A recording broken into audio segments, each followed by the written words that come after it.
यह घटना लगभग 8 साल पहले की है। राजस्थान के एक जिले के छोटे से कस्बे में, जिसे लोग मानपुर कहते थे। मानपुर कस्बे में परंपराओं का बहुत गहरा असर था। यहां शादी के बाद संतान का होना बहुत जरूरी माना जाता था। लोगों का विश्वास था कि बिना संतान के परिवार अधूरा रहता है और उस घर में सुख शांति नहीं रहती। ऐसे ही एक परिवार में रहती थी गीता। गीता की उम्र 30 साल थी और उसकी शादी को 8 साल हो चुके थे। उसके पति का नाम महेश था। महेश कस्बे में ही एक छोटी सी दुकान चलाता था। दोनों का जीवन बहुत सीधा साधा था। महेश सुबह दुकान पर चला जाता और शाम को लौट आता।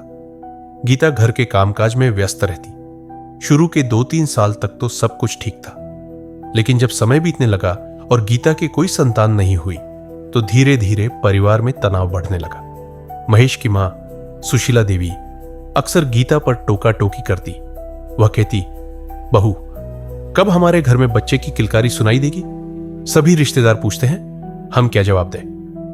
गीता इन बातों से दुखी होती, लेकिन चुप रहती। वह डॉक्टर के पास भी गई थी। डॉक्टर ने कहा था कि उसे कुछ समस्या है और इलाज से ठीक हो सकता है, लेकिन इलाज महंगा था। महेश के पास इतने पैसे नहीं थे, इसलिए गीता ने यह बात किसी को नहीं बताई। कस्बे में एक बाबा रहते थे। उनका नाम था बाबा नारायण दास। लोगों का विश्वास था कि बाबा के पास हर समस्या का हल है। वह जड़ी बूटियों से इलाज करते थे और मंत्र तंत्र से लोगों की मनोकामनाएं पूरी करते थे। बाबा का आश्रम कस्बे से थोड़ी दूर एक पहाड़ी की तलहटी में था। वहां दूर दूर से लोग अपनी परेशानियां लेकर आते थे। एक दिन गीता की सास सुशीला देवी ने कहा, चलो बाबा के पास चलते हैं, शायद वह कोई उपाय बता दे। गीता ने हामी भर दी। दोनों बाबा के आश्रम पहुंचे। बाबा नारायण दास सफेद वस्त्र पहने, लंबी दाढ़ी रखे, एक चबूतरे पर बैठे थे। उनके चेहरे पर एक गंभीर और रहस्यमय भाव था। सुशीला देवी ने बाबा के पैर छुए और अपनी समस्या बताई। बाबा ने गीता की ओर देखा, फिर उन्होंने आंखें बंद करके कुछ मंत्र पढ़े।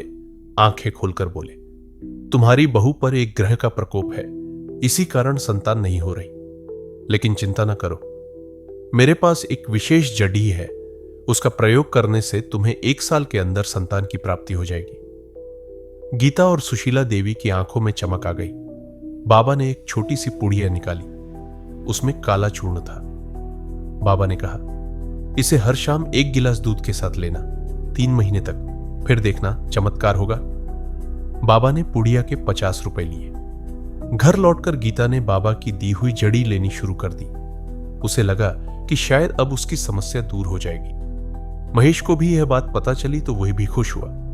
सभी को विश्वास था कि बाबा का उपाय काम करेगा। 3 महीने बीत गए।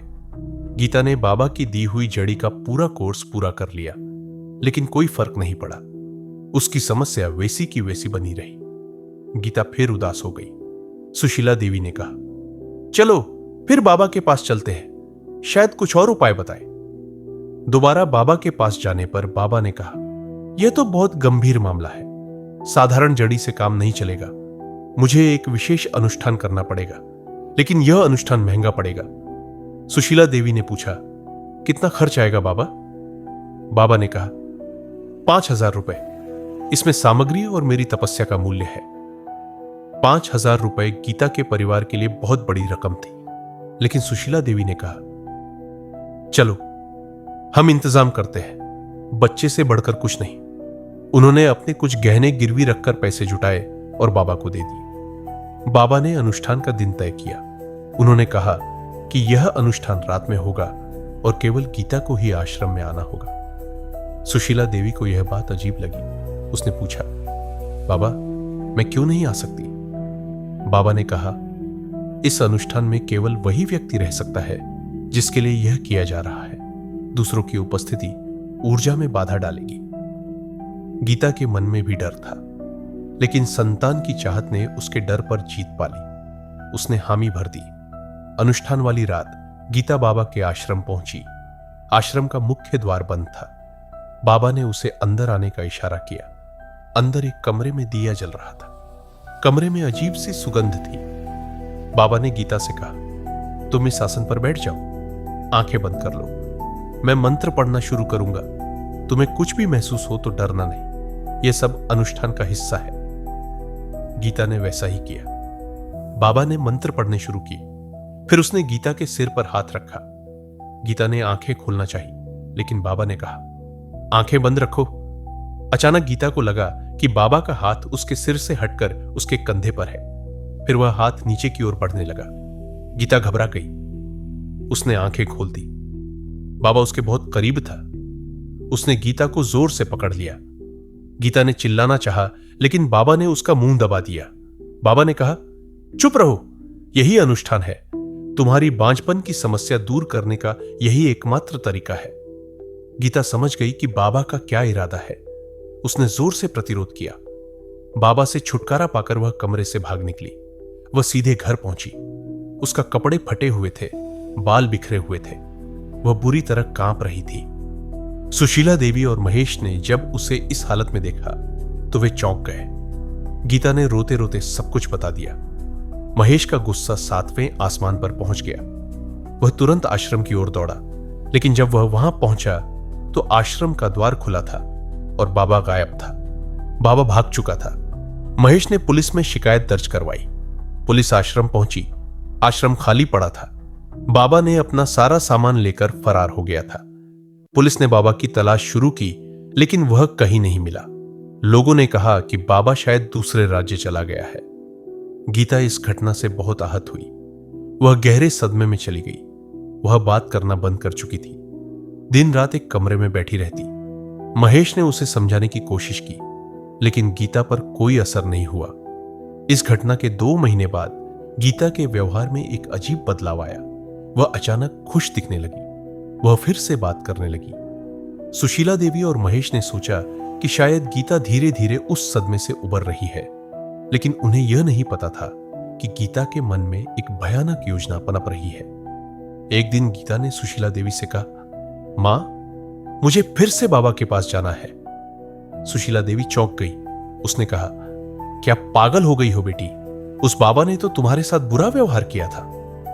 गीता ने कहा, नहीं मां, मैंने सुना है कि बाबा लौट आया है और उसने एक नई जड़ी बनाई है जो 100% काम करती है। मुझे वह जड़ी चाहिए। सुशीला देवी ने यह बात महेश को बताई। महेश ने गीता को समझाया, भूल जाओ उस बाबा को, वह ठग है। हम अस्पताल जाएंगे, डॉक्टर से इलाज कराएंगे। लेकिन गीता नहीं मानी। वह जिद पर अड़ी रही। आखिरकार महेश ने हार मान ली। उसने सोचा, शायद एक बार फिर से बाबा से बात कर ले। अगर वह सचमुच लौटा है तो उसे पुलिस के हवाले कर देंगे। महेश और गीता बाबा के आश्रम की ओर चल पड़े। रास्ते में गीता ने कहा, तुम यहीं रुको, मैं अकेले जाऊंगी। बाबा ने कहा है कि पहले मुझे अकेले आना है, फिर तुम आ सकते हो। महेश को यह बात संदिग्ध लगी, लेकिन उसने गीता की बात मान ली। वह आश्रम के पास एक पेड़ के नीचे बैठ गया। गीता आश्रम के अंदर गई। आश्रम अब फिर से बसा हुआ था। बाबा वहीं बैठा था। उसने गीता को देखकर मुस्कुराया, बोला, आ गई। मुझे पता था तुम लौटोगी। तुम्हारी समस्या का असली इलाज मेरे पास ही है। गीता ने शांत स्वर में कहा, हां बाबा, मैं आपकी नई जड़ी लेने आई हूं। बाबा ने एक पुड़िया निकाली। गीता ने पुड़िया ली और पूछा, इसे कैसे लेना है? बाबा ने कहा, रोज सुबह खाली पेट 1 गिलास गर्म दूध के साथ। गीता ने पुड़िया अपने पर्स में रख ली। फिर वह बोली, बाबा, क्या आप मेरे लिए एक आशीर्वाद की पुड़िया भी बना सकते हैं? मैं उसे हमेशा अपने पास रखूंगी। बाबा खुश हो गया। उसने कहा, जरूर बनाऊंगा, तुम यहां बैठो, मैं अभी बनाकर देता हूं। बाबा पीछे के कमरे में गया। गीता ने इस अवसर का फायदा उठाया। उसने अपने पर्स से एक छोटी सी शीशी निकाली। शीशी में एक सफेद पाउडर था। वह तेजी से बाबा के पानी के जग के पास गई और उस पाउडर को जग में डाल दिया। फिर वह वापस अपनी जगह बैठ गई। कुछ ही देर में बाबा लौटा। उसने गीता को एक लाल कपड़े में बंधी हुई पुड़िया दी। गीता ने वह पुड़िया ली और आशीर्वाद लेकर चली गई। बाबा ने उसे विदा किया। जब गीता बाहर आई तो महेश ने पूछा, क्या हुआ, सब ठीक तो है? गीता ने कहा, हां, सब ठीक है, चलो घर चलते हैं। दोनों घर लौट आए। उसी शाम आश्रम से एक चेले ने पुलिस को सूचना दी कि बाबा की तबीयत अचानक बहुत खराब हो गई है। पुलिस और एम्बुलेंस आश्रम पहुंची। बाबा को अस्पताल ले जाया गया, लेकिन रास्ते में ही उसकी मृत्यु हो गई। डॉक्टरों ने प्रारंभिक जांच में कहा कि मौत जहर के कारण हुई है। पुलिस ने आश्रम की तलाशी ली। पानी के जग में जहर के अंश मिले। बाबा के चेलों से पूछताछ की गई। सभी ने बताया कि आखिरी बार बाबा ने गीता नाम की एक महिला से मुलाकात की थी। पुलिस ने गीता के घर पहुंचकर उसे हिरासत में ले लिया। शुरू में गीता ने सब कुछ नकार दिया, लेकिन जब पुलिस ने उसके पर्स की तलाशी ली तो वही शीशी मिली जिसमें जहर था। शीशी पर गीता के उंगलियों के निशान थे। गीता के सामने जब सबूत रखे गए तो वह टूट गई। उसने अपना अपराध कबूल कर लिया। उसने बताया कि उसने बाबा को जहर देकर मारा है, लेकिन उसने यह भी बताया कि उसके पीछे एक बड़ी वजह थी।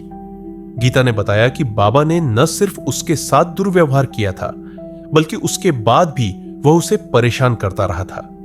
बाबा ने गीता को धमकी भरे संदेश भेजे थे। उसने कहा था कि अगर गीता ने उसके साथ दोबारा संबंध नहीं बनाए तो वह पूरे कस्बे में यह बात फैला देगा कि गीता ने ही उसके साथ संबंध बनाने की कोशिश की थी। गीता डर गई थी। उसे लगा कि अगर यह बात सामने आ गई तो उसका समाज में कोई मुंह नहीं रह जाएगा। उसके पति और सास उसे त्याग देंगे। इस डर और शर्म के कारण उसने बाबा को हमेशा के लिए चुप कराने का फैसला किया। गीता ने जहर कहां से खरीदा? इस सवाल के जवाब में उसने बताया कि उसने कस्बे के बाहर एक दुकान से चूहे मारने की दवा खरीदी थी। उसने उस दवा को पीसकर पाउडर बना लिया था।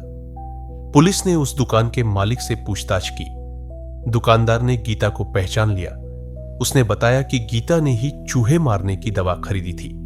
अब पूरा मामला साफ हो चुका था। गीता ने बाबा की हत्या कर दी थी, लेकिन इस हत्या के पीछे बाबा का दुर्व्यवहार और धमकियां थी। पुलिस ने बाबा के आश्रम के अन्य चेलों से भी पूछताछ की। कुछ चेलों ने बताया कि बाबा कई और महिलाओं के साथ भी ऐसा ही व्यवहार करता था। वह उनकी मजबूरी का फायदा उठाता था। अब पूरा सच सामने आ चुका था। अपराध था हत्या। बाबा नारायण दास की हत्या की गई थी। अपराध हुआ था उस दिन जब गीता ने बाबा के पानी के जग में जहर मिलाया। अपराध का स्थान था बाबा का आश्रम मानपुर कस्बे के पास। पीड़ित था बाबा नारायण दास, जो स्वयं एक अपराधी था। आरोपी थी गीता, एक ऐसी महिला जो संतान न होने के दुख और बाबा के दुर्व्यवहार से तंग आकर हत्यारीन बन गई। शक सबसे पहले गीता पर गया, क्योंकि वह आखिरी व्यक्ति थी जो बाबा से मिली थी। जांच की शुरुआत बाबा की संदिग्ध मौत से हुई। पुलिस ने पोस्टमार्टम रिपोर्ट से जहर की पुष्टि की। फिर आश्रम की तलाशी ली। पानी के जग में जहर मिला। गीता के पर्स से जहर की शीशी मिली। गीता की स्वीकारोक्ति ने मामला पक्का कर दिया।